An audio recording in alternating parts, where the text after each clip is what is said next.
மேகங்களுக்கு மேலே கைலாசத்தில் ஒரே கூச்சல், குழப்பம், பரபரப்பு. அனைவரும் ஒருவருக்காக மட்டும்தான் காத்து கொண்டிருந்தார்கள். அது சாட்சாத் நம்ம முருகன்.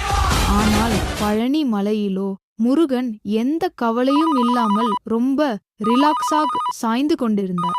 அப்போதுதான் அவருடைய டிவைன் ஸ்மார்ட் போன் ஒலித்தது. நோட்டிஃபிகேஷன். அவசர குடும்ப பஞ்சாயத்து, உடனே வரவும். முருகன் மெதுவாக போனை எடுத்தார்.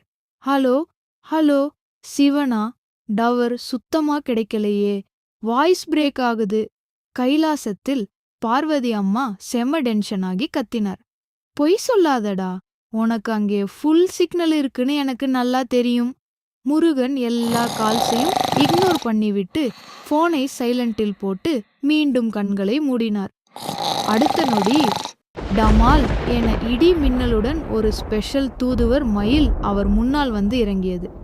அது கொடுத்த கடிதத்தில் இப்படி எழுதியிருந்தது: மீட்டிங் கேன்சல். அந்த பானையில் இருந்த கடைசி கொழுக்கட்டையை சுட்டது யாருன்னு கண்டுபிடிக்கத்தான் கூப்பிட்டோம். முருகன் அதிர்ச்சியாகி மெதுவாக தன் சட்டையில் ஒட்டியிருந்த கொழுக்கட்டை மாவு துகள்களை பார்த்தார். தூரத்தில் விநாயகர் இதை பார்த்து விழுந்து விழுந்து சிரித்து கொண்டிருந்தார்.